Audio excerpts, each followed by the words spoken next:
Hi, I'm Tony Gittens, Director of the Washington, DC Film Festival. Thank you so much for joining us. So when we were putting the programming together for this year's film festival, we go through hundreds of films to figure out which ones we're going to show. And then we found that we had a really nice collection of new films by Washington, DC filmmakers. So we called it DC for Real, and gathered the best of what we thought were these great films by local talent. One of them, it's a fun film and it's a poignant film. It's a film by Sam George. Sam, how are you? What's up, man? I'm doing good. How are you doing? Okay. And it's a film about a number of things. We'll talk about the film, but I really thought, a good approach to a number of issues that DC faces, as well as its culture.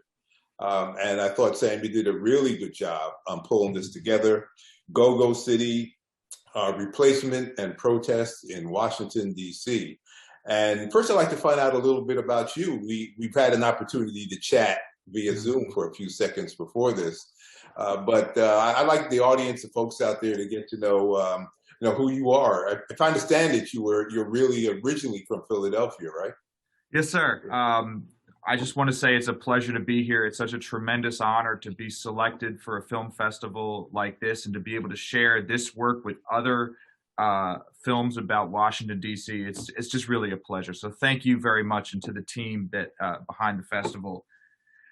I like to think of myself now as a documentary filmmaker, right? But it's not exactly the long-term trajectory. I'm from Philadelphia, Pennsylvania. I ended up getting interested in policy, especially policy in Latin America. And so I pursued an advanced degree in that.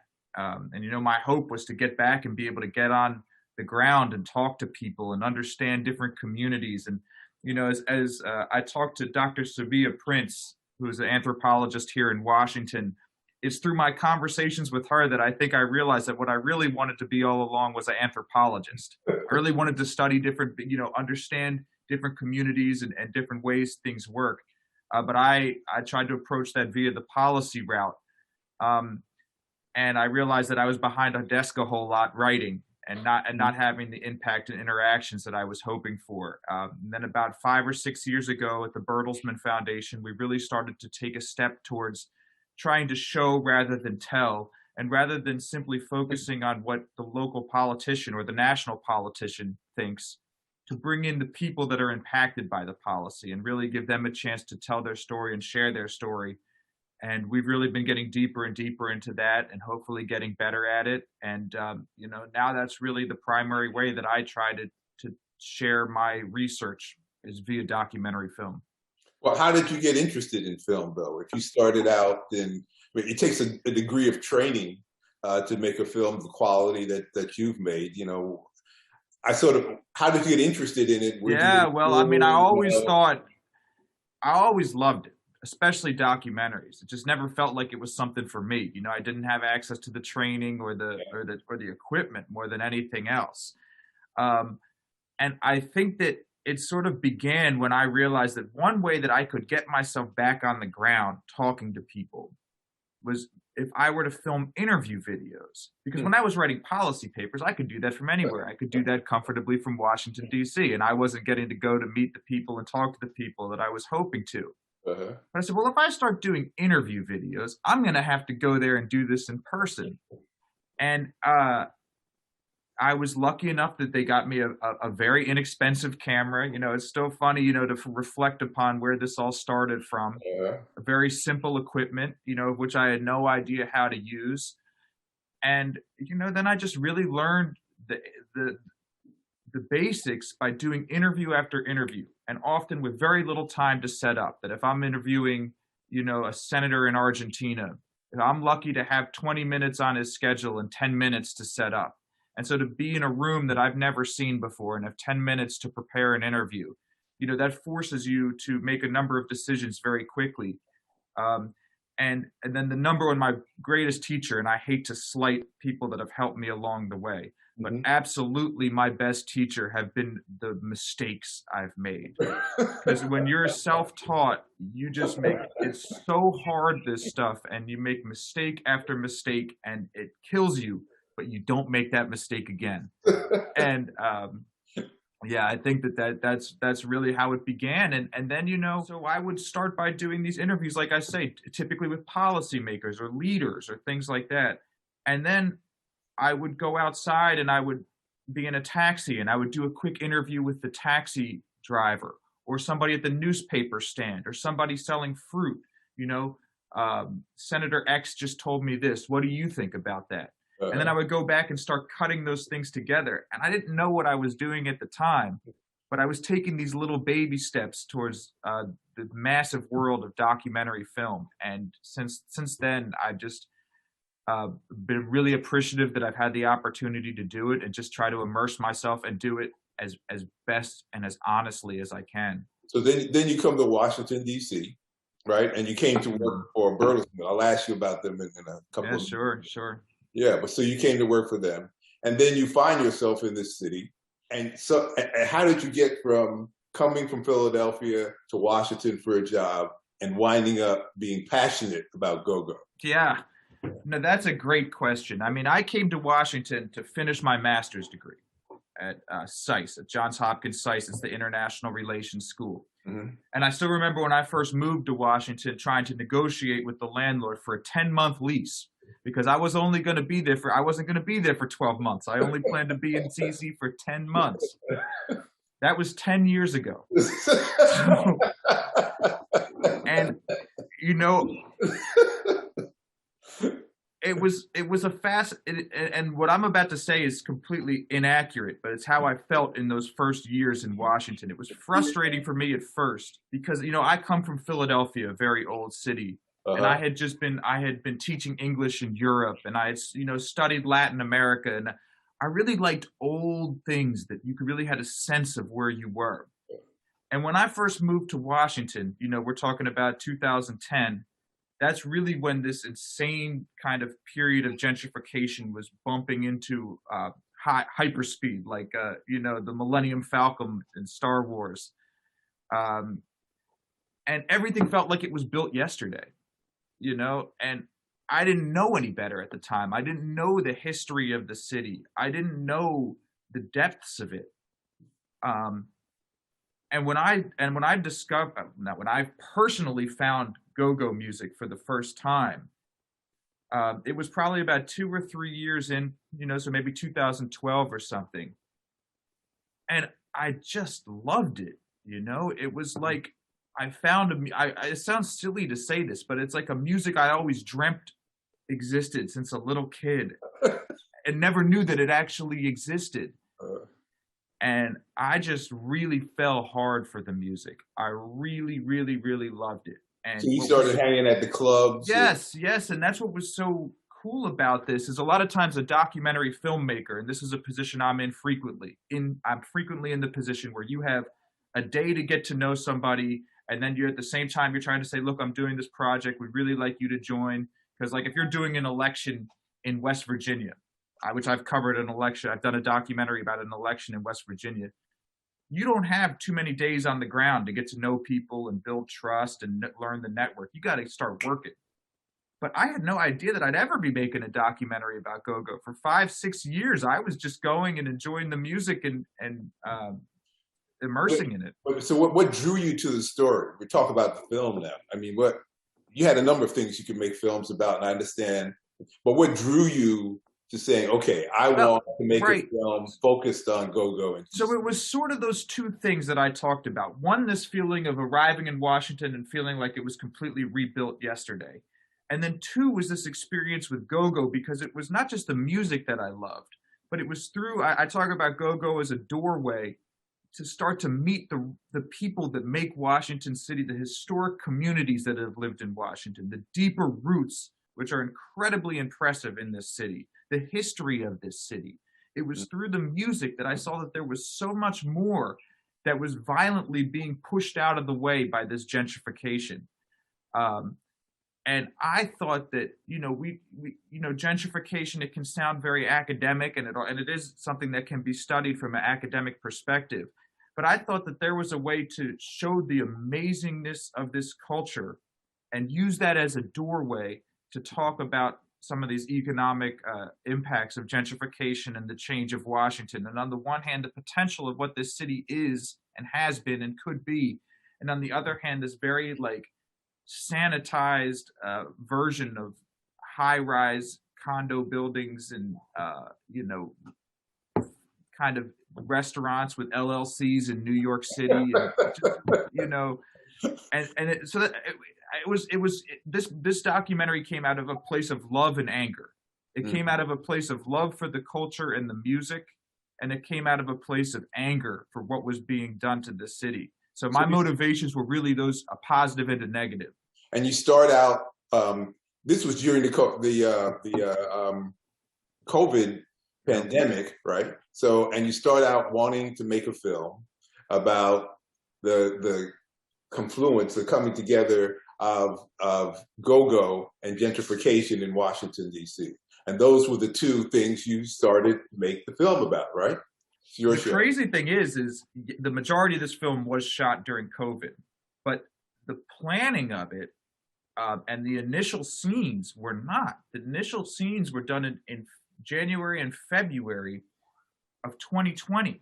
So this was to be a project about gentrification and go-go music. It wasn't supposed to be filmed. We had no idea COVID was coming, and we had no idea that the protests for Black lives and against systemic racism was going to come, and that figures prominently in the film. But that wasn't part of the initial concept. Because you had to stop, right? Didn't you? We had to stop. We had to take a pause. It just, we don't really know what to do. Everything was shut down. There was no go-go music. There was, many of us were afraid to go outside. Yeah. And then you had the murder of George Floyd and this kind of reaction. And it wasn't clear what that reaction was initially going to be, or that it would go on for as long as it did.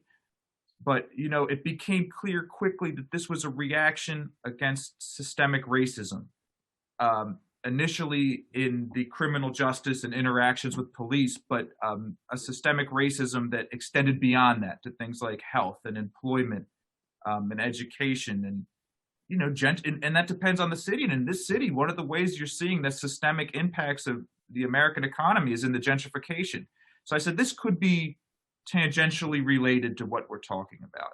So I just started filming as it developed. Why not? I had nothing else. There was nothing else going on in the story. And then this incredibly sort of poetic thing happened. And that's that go-go music became this integral part of the protests. Yes. In that the go-go floats, they would get on the back of trucks. I've seen them. Lead people down the street. Yeah. And it was this amazing moment for me, because you're talking about a city where so many people have been pushed off of these streets, that people, the community is using the culture and the music to bring people back to the streets that they had been pushed off, and to make sure their voices are heard. And that was just, to me, extremely powerful, extremely poetic. It's the kind of thing that makes people want to get into documentary films, to have something like that and to be able to be right there as it's happening. And you felt comfortable just diving in. I was trying to figure out how to give people who have not heard go-go music a sense of it. If you had to describe it, we're going to play some, and there's plenty of it in your film. Yeah. You got everybody there. You got EU and all these folks there. Yeah. I was trying to figure out, how do you describe that to people who haven't really heard it, especially for someone like you who came from a different city where it wasn't as prominent to DC, where, like you say, it's the music of the city. That is such a, and it's an intense question, because I'm not sure I'm necessarily the right person to describe go-go, but I can tell you how it feels to me. And it's first of all just this pulsating, unrelenting beat and a rhythm, and that's sort of what makes it go-go. And there's different kinds of go-go, but the fun, like the bass line kind of go-go, is a pocket go-go with a boom, And I mean, I can't do it, but once you create that beat, it just sticks there, and it's just this perfect rhythm, which then you can do almost anything you want over. And Uh-huh. sometimes you just want to have extended drum playing, and it almost becomes like a drum circle kind of effect because there's many different drummers in a go-go band. Uh-huh. But then the ability to take that power of a drum circle and start layering in a bass, even if it's not even that active, but just start to put a rhythm in it. Uh-huh. And then you have the ability to start dropping in all these other instruments on top, and you can turn almost any song into a go-go song. That's true. And so suddenly, you're hearing a song that you haven't heard for years. I mean, the first time I ever walked into a go-go, Uh-huh. it was just a coincidence that I walked in, and it wasn't a fancy band and it wasn't a big crowd, but they were having so much fun and the rhythm was so intense. And the song they were playing was Be Like Mike from the like old Gatorade commercial. Sometimes I dream that he is me. They were playing Be Like Mike. Right, yeah. And that was just the most amazing thing telling me that, and that's the culture involved, that there's references to things. Like that's a reference to the early 1990s. And of course, go-go goes back to the late 70s. But, it's a conversation that goes on in go-go music by which songs you choose to fit in. And for me, coming from where I come from, we were very much growing up. I played guitar growing up. We were very much into jam music, which in a lot of ways has similarities to go-go in that, you don't just play a song and then stop and then play another song and then stop. You play a block of music that could be an hour long that weaves and turns and twists and turns. And so that's something I immediately could relate to, but it was also something that I've never heard before.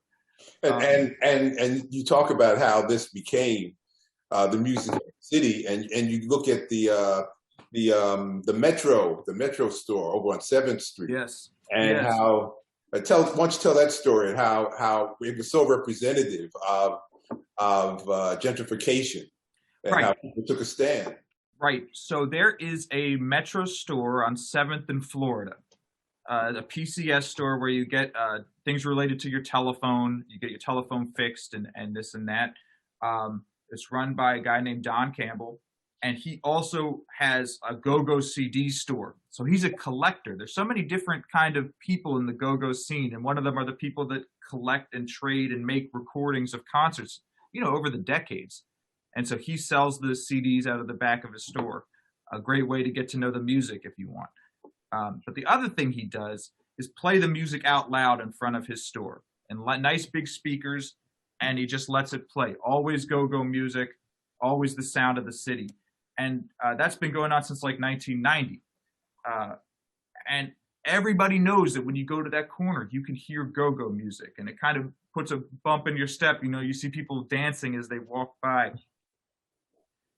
That neighborhood, Shaw, and so now you're really starting to get into it, because Shaw is one of the most important neighborhoods in what was this incredible era of African-American history and culture and economics in Northwest Washington, D.C. And the kind of heart of that was the Shaw neighborhood. Black Broadway is how people describe it in the film. There were many places to go see concerts or go see plays or performances. This was ground zero.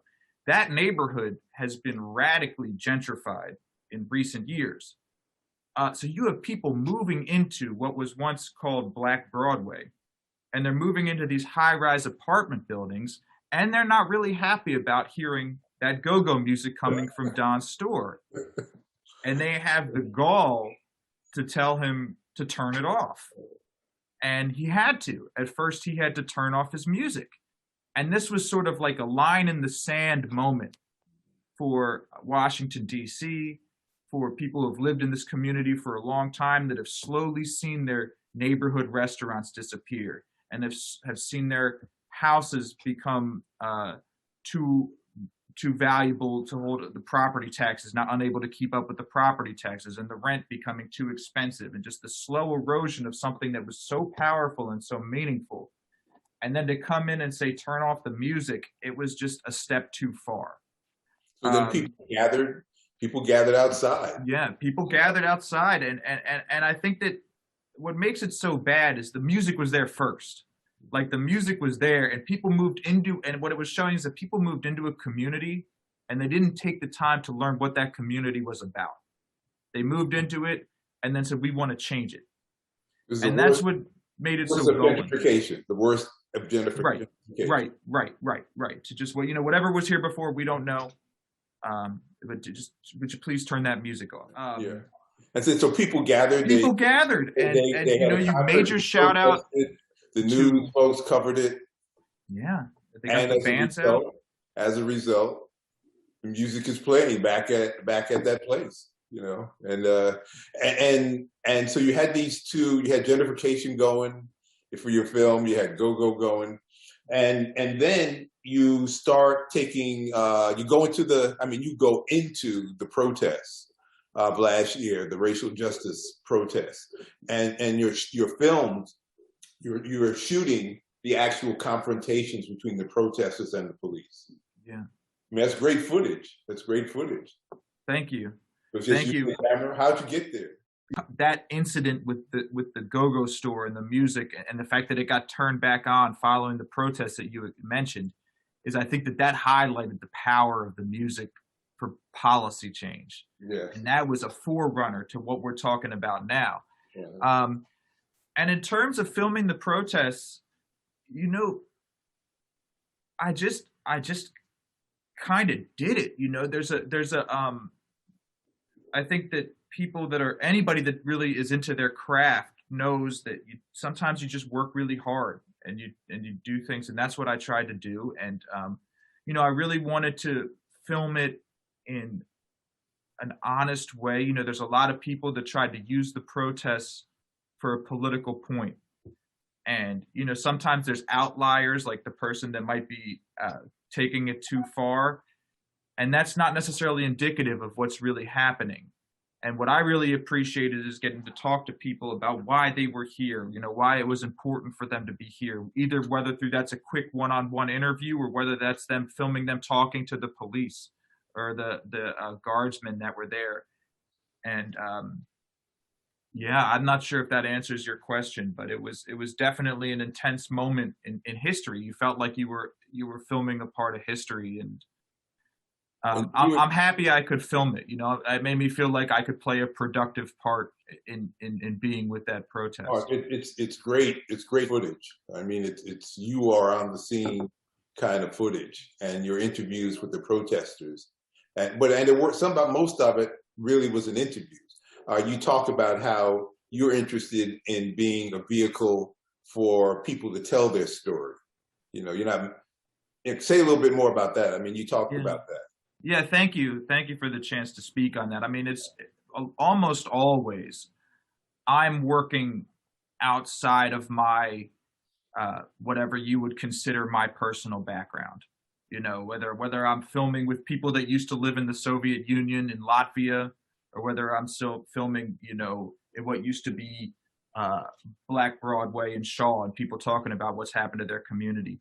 And I think what's so important for me to recognize in those dynamics is my job is not to tell the story. My job is almost just like a point guard in basketball, or giving other people a chance, putting them in a position to share what's important to them and what matters to them. And I love that. I love the ability to do that. And I think that's part of the beauty. There's many beauties of film when compared to, say, writing. And it's not to say one's better than the other. There's certainly many beauties to writing that film doesn't have. But the ability of film to allow somebody to tell their truth in their own words and speak directly to the viewer without any intermediary, I think is really a beautiful thing. And your film, really shows that's what your intention is. We take films, the festival. We take films to public schools, and we take films and filmmakers. And I think you might be doing one of those anyway. But we offered the students and the teachers a number of films that they want to see your film. Your film was number one on the list. We have to sort of wrap this up now, but I wanted to ask you what tips would you give to young filmmakers? The folks who are out there, the people at the high schools who might be taking a look at your film. Yeah. I mean, what tips would you give? And they want to be filmmakers. Yeah. What tips would you give them? Well, I mean, I think first of all, I would say that sometimes, especially at that level, it's tough because you probably, if you're anything like me, don't really have access to equipment or teaching or anything like that. And that can be frustrating, especially when you read on the internet and everyone's like, I got the XYZ 900B, and they try to make you feel like if you don't have that, you can't do what you're trying to do. And the truth is, it's all about practice. It's all about dedication. A lot of times you can do really cool things, and the younger generation knows this better than me, really cool things with your phone and editing programs that are free. And once you can get that far, that you say, all right, well, I have this editing program that works, and I can get these things on my phone, then the number one thing to do is do it. Just do it. I mean, like I told you, the number one way I learned is interview videos, just one after another, you know, and then slowly mixing people in, and let yourself make the many mistakes that you're going to make.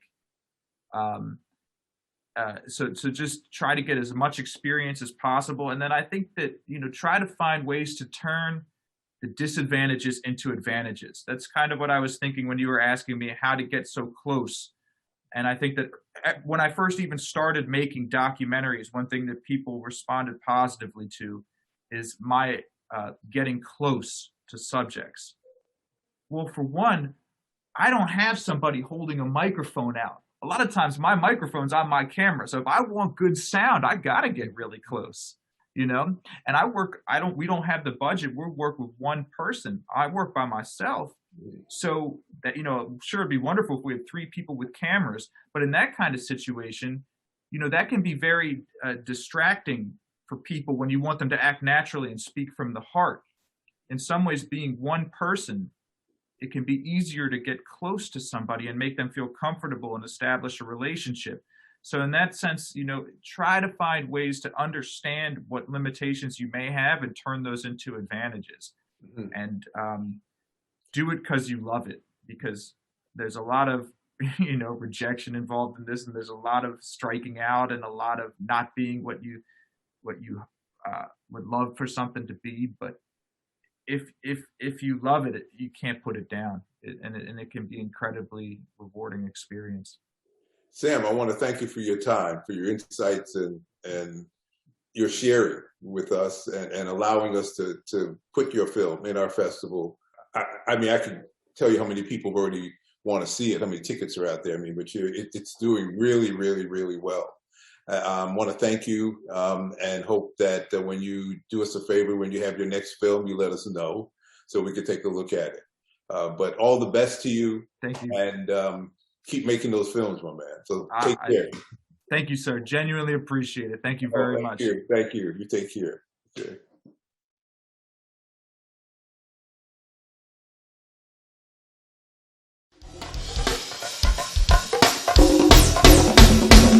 Let's rock!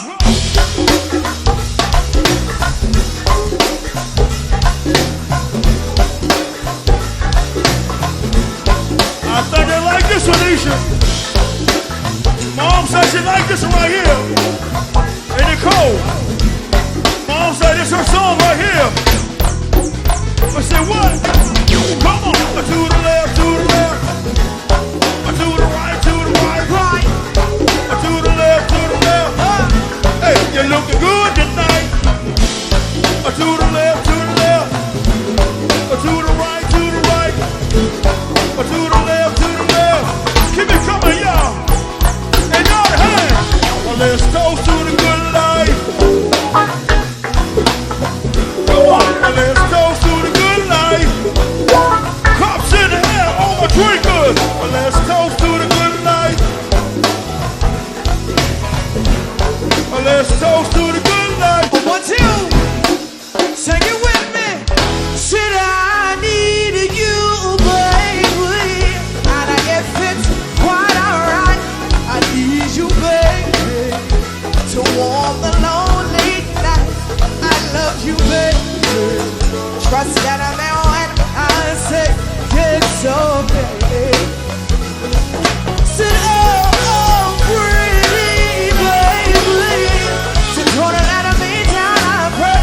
Oh, pretty baby, now that I found you, say, and let me love you. Oh, keep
take it so baby. Said, oh, pretty baby. Just gonna let her be down, I pray. Oh, pretty baby. Now that I found you, take and let me love you. Oh, baby, let me pay a lot to, oh, baby. Hey, goddamn, let's get snug. Come on.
Sweat, come on and hit me with the